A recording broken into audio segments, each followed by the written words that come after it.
The Blue Castle. Chapter 42. It was not until early afternoon the next day that a dreadful old car clanked up Elm Street and stopped in front of the brick house. A hatless man sprang from it and rushed up the steps. The bell was rung as it had never been rung before, vehemently, intensely. The ringer was demanding entrance, not asking it. Uncle Benjamin chuckled as he hurried to the door. Uncle Benjamin had just dropped in to inquire how dear Doss Valancy was. Dear Doss Valancy, he had been informed, was just the same. She had come down for breakfast, which she didn't eat, gone back to her room, come down for dinner, which she didn't eat, gone back to her room. That was all.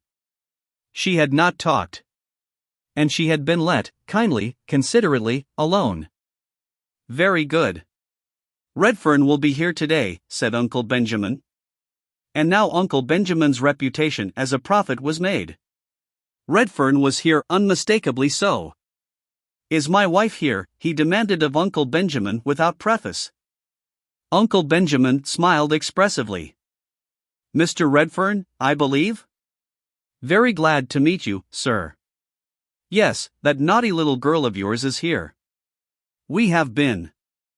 I must see her, Barney cut Uncle Benjamin ruthlessly short. Certainly, Mr. Redfern. Just step in here. Valancy will be down in a minute. He ushered Barney into the parlor and betook himself to the sitting room and Mrs. Frederick. Go up and tell Valancy to come down. Her husband is here. But so dubious was Uncle Benjamin as to whether Valancy could really come down in a minute or at all that he followed Mrs. Frederick on tiptoe up the stairs and listened in the hall. Valancy dear, said Mrs. Frederick tenderly, your husband is in the parlor, asking for you. Oh, mother. Valancy got up from the window and wrung her hands. I cannot see him, I cannot. Tell him to go away, ask him to go away. I can't see him. Tell her, hissed Uncle Benjamin through the keyhole, that Redfern says he won't go away until he has seen her. Redfern had not said anything of the kind, but Uncle Benjamin thought he was that sort of a fellow. Valancy knew he was. She understood that she might as well go down first as last.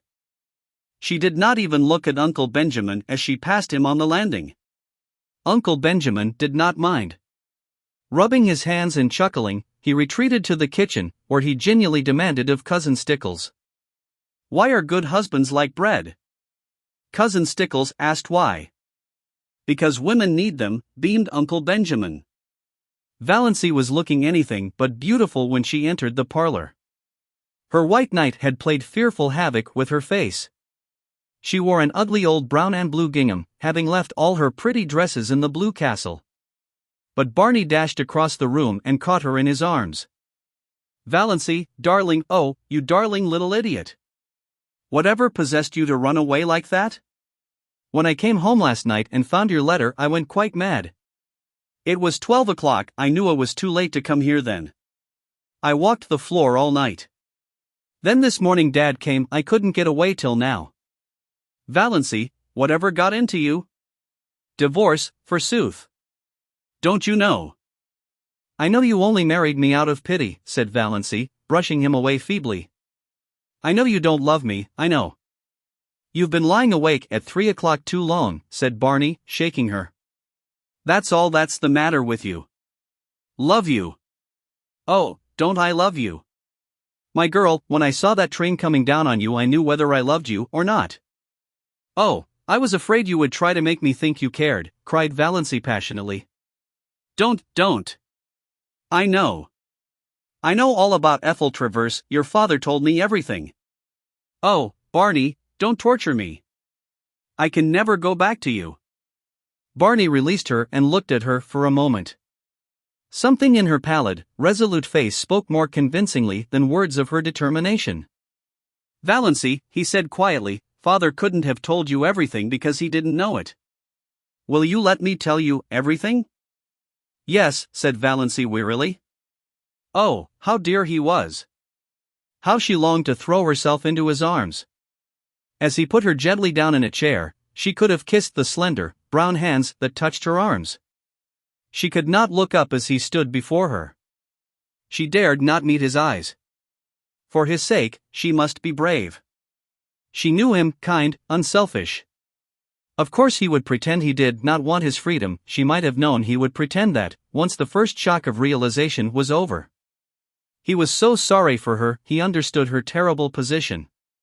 When had he ever failed to understand? But she would never accept his sacrifice. Never. You've seen Dad and you know I'm Bernard Redfern. And I suppose you've guessed that I'm John Foster since you went into Bluebeard's chamber. Yes. But I didn't go in out of curiosity. I forgot you had told me not to go in. I forgot. Never mind. I'm not going to kill you and hang you up on the wall, so there's no need to call for Sister Anne. I'm only going to tell you my story from the beginning. I came back last night intending to do it. Yes, I'm old Document Redfern's son of Purple Pills and Bitters fame. Oh, don't I know it? Wasn't it rubbed into me for years? Barney laughed bitterly and strode up and down the room a few times. Uncle Benjamin, tiptoeing through the hall, heard the laugh and frowned. Surely Doss wasn't going to be a stubborn little fool. Barney threw himself into a chair before Valancy. Yes. As long as I can remember, I've been a millionaire's son. But when I was born, Dad wasn't a millionaire. He wasn't even a doctor, isn't yet. He was a veterinary and a failure at it. He and Mother lived in a little village up in Quebec and were abominably poor. I don't remember Mother. Haven't even a picture of her. She died when I was 2 years old. She was 15 years younger than Father, a little school teacher. When she died, Dad moved into Montreal and formed a company to sell his hair tonic. He'd dreamed the prescription one night, it seems. Well, it caught on. Money began to flow in. Dad invented or dreamed the other things, too: pills, bitters, liniment, and so on. He was a millionaire by the time I was 10, with a house so big a small chap like myself always felt lost in it. I had every toy a boy could wish for, and I was the loneliest little devil in the world. I remember only one happy day in my childhood, Valancy. Only one. Even you were better off than that. Dad had gone out to see an old friend in the country and took me along. I was turned loose in the barnyard and I spent the whole day hammering nails in a block of wood. I had a glorious day. When I had to go back to my roomful of playthings in the big house in Montreal, I cried. But I didn't tell Dad why. I never told him anything. It's always been a hard thing for me to tell things, Valancy, anything that went deep. And most things went deep with me. I was a sensitive child, and I was even more sensitive as a boy. No one ever knew what I suffered. Dad never dreamed of it. When he sent me to a private school, I was only 11. The boys ducked me in the swimming tank until I stood on a table and read aloud all the advertisements of Father's patent abominations. I did it, then Barney clenched his fists. I was frightened and half drowned, and all my world was against me. But when I went to college and the Sophs tried the same stunt, I didn't do it. Barney smiled grimly. They couldn't make me do it. But they could, and did, make my life miserable. I never heard the last of the pills and the bitters and the hair tonic. After using was my nickname. You see, I'd always such a thick thatch. My 4 college years were a nightmare. You know, or you don't know what merciless beasts boys can be when they get a victim like me. I had few friends. There was always some barrier between me and the kind of people I cared for. And the other kind, who would have been very willing to be intimate with rich old Document Redfern's son, I didn't care for. But I had one friend, or thought I had. A clever, bookish chap, a bit of a writer. That was a bond between us. I had some secret aspirations along that line. He was older than I was. I looked up to him and worshipped him. For a year I was happier than I'd ever been. Then a burlesque sketch came out in the college magazine, a modern thing, ridiculing Dad's remedies. The names were changed, of course, but everybody knew what and who was meant. Oh, it was clever, damnably so, and witty. McGill rocked with laughter over it. I found out he had written it. Oh, were you sure? Valancy's dull eyes flamed with indignation. Yes. He admitted it when I asked him. Said a good idea was worth more to him than a friend, any time. And he added a gratuitous thrust. You know, Redfern, there are some things money won't buy. For instance, it won't buy you a grandfather. Well, it was a nasty slam. I was young enough to feel cut up. And it destroyed a lot of my ideals and illusions, which was the worst thing about it. I was a young misanthrope after that. Didn't want to be friends with anyone.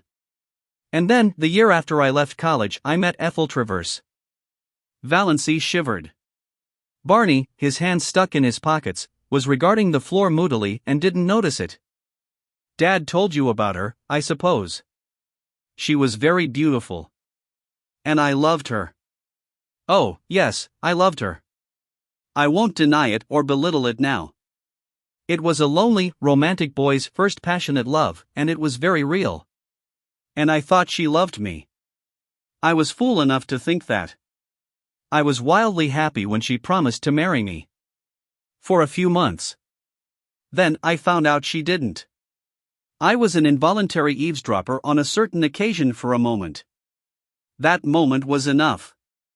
The proverbial fate of the eavesdropper overtook me. A girlfriend of hers was asking her how she could stomach document Redfern's son and the patent medicine background. His money will gild the pills and sweeten the bitters, said Ethel, with a laugh.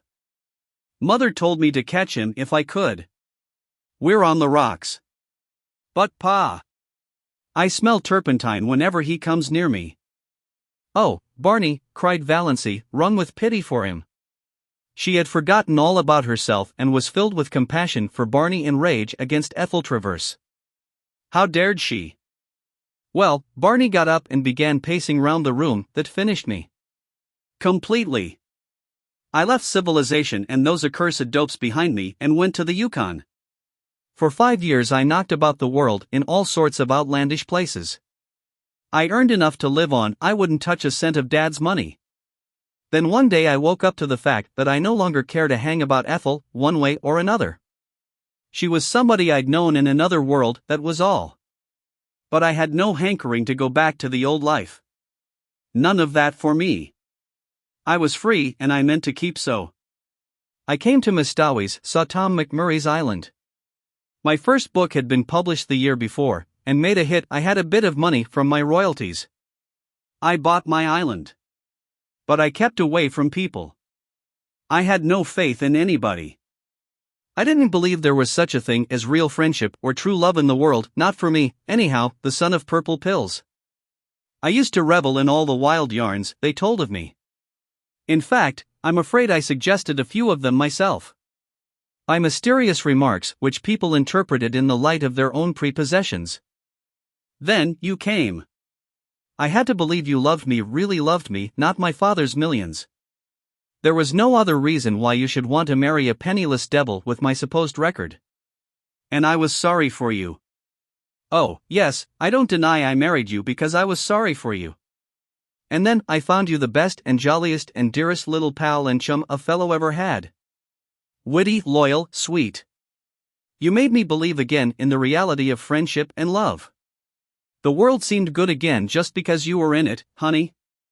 I'd have been willing to go on forever just as we were. I knew that, the night I came home and saw my homelight shining out from the island for the first time. And knew you were there waiting for me. After being homeless all my life, it was beautiful to have a home. To come home hungry at night and know there was a good supper and a cheery fire and you. But I didn't realize what you actually meant to me till that moment at the switch. Then it came like a lightning flash. I knew I couldn't live without you, that if I couldn't pull you loose in time I'd have to die with you. I admit it bowled me over, knocked me silly. I couldn't get my bearings for a while. That's why I acted like a mule. But the thought that drove me to the tall timber was the awful one, that you were going to die. I'd always hated the thought of it, but I supposed there wasn't any chance for you, so I put it out of my mind. Now I had to face it, you were under sentence of death and I couldn't live without you. When I came home last night I had made up my mind that I'd take you to all the specialists in the world, that something surely could be done for you. I felt sure you couldn't be as bad as Dr. Trent thought, when those moments on the track hadn't even hurt you. And I found your note and went mad with happiness and a little terror for fear you didn't care much for me, after all, and had gone away to get rid of me. But now, it's all right, isn't it, darling? Was she, Valancy, being called darling? I can't believe you care for me, she said helplessly. I know you can't. What's the use, Barney? Of course, you're sorry for me, of course you want to do the best you can to straighten out the mess. But it can't be straightened out that way. You couldn't love me. She stood up and pointed tragically to the mirror over the mantel. Certainly, not even Alan Tierney could have seen beauty in the woeful, haggard little face reflected there. Barney didn't look at the mirror. He looked at Valancy as if he would like to snatch her or beat her. Love you. Girl, you're in the very core of my heart. I hold you there like a jewel. Didn't I promise you I'd never tell you a lie? Love you. I love you with all there is of me to love. Heart, soul, brain. Every fiber of body and spirit thrilling to the sweetness of you. There's nobody in the world for me but you, Valancy. You're a good actor, Barney, said Valancy, with a wan little smile. Barney looked at her. So you don't believe me yet? I can't. Oh damn, said Barney violently. Valancy looked up startled. She had never seen this Barney. Scowling. Eyes black with anger. Sneering lips. Dead white face. You don't want to believe it, said Barney in the silk-smooth voice of ultimate rage. You're tired of me. You want to get out of it, free from me. You're ashamed of the pills and the liniment, just as she was. Your sterling pride can't stomach them. It was all right as long as you thought you hadn't long to live. A good lark, you could put up with me. But a lifetime with old Doc Redfern's son is a different thing. Oh, I understand, perfectly. I've been very dense, but I understand, at last. Valancy stood up. She stared into his furious face. Then, she suddenly laughed. You darling, she said. You do mean it. You do really love me. You wouldn't be so enraged if you didn't.